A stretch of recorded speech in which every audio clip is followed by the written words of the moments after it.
ఇక డీటెయిల్స్ చూస్తే పశుసంవర్ధక శాఖ మంత్రి తలసాని శ్రీనివాస్ యాదవ్ ఒళ్ళు దగ్గర పెట్టుకుని మాట్లాడాలని టీపీసీసీ అధ్యక్షుడు రేవంత్ రెడ్డి ఘాటుగా హెచ్చరించారు. రాష్ట్రంలో ప్రధాన పార్టీ ప్రతిపక్ష నాయకుడిగా ఉన్నా తనపై ఇష్టారీతిగా మాట్లాడితే ఊరుకునే ప్రసక్తే లేదని అన్నారు. బాధ్యతాయుతమైన పదవిలో ఉండి రాజకీయాలను అపహాస్యం చేసే విధంగా మాట్లాడడం మానుకోవాలని సూచించారు. పశువుల కాపరిగా ఉండడం వల్లనేమో తలసానికి పేడ పిసకడం అలవాటుగా మారిందని వ్యాఖ్యానించారు. తనతో ముఖాముఖిగా మాట్లాడితే అన్ని విషయాలు చెబుతానని అన్నారు. కాగా అంతకుముందు కంటోన్మెంట్ బోర్డు సమావేశానికి మల్కాజ్గిరి ఎంపీ టీపీసీసీ అధ్యక్షుడు రేవంత్ రెడ్డి హాజరయ్యారు. కంటోన్మెంట్లో దీర్ఘకాలికంగా ఉన్న సమస్యలపై చర్చించామని, సివరేజ్ వ్యవస్థ సరిగా లేదని అన్నారు.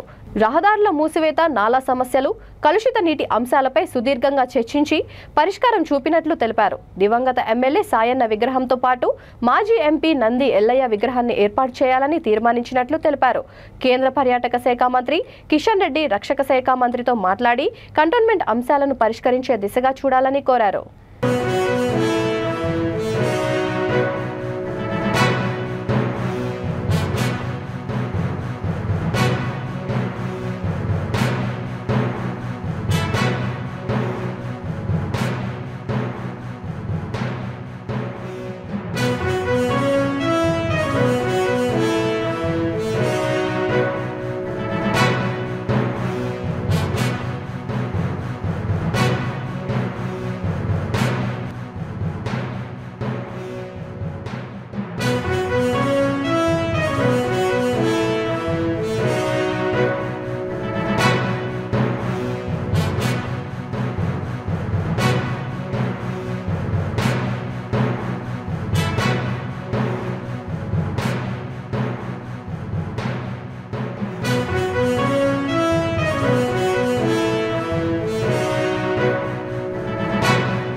అది అంటే శ్రీనివాస్ యాదవ్ గారికి చిన్నప్పటి నుంచి పెండ బిస్కే అలవాటు ఉంది కదా.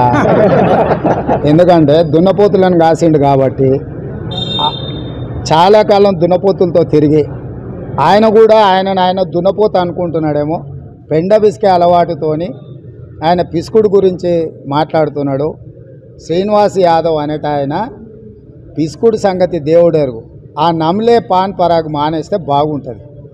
ప్రజాప్రతినిధులుగా మనము యువకులకు ఆదర్శంగా ఉండాలి.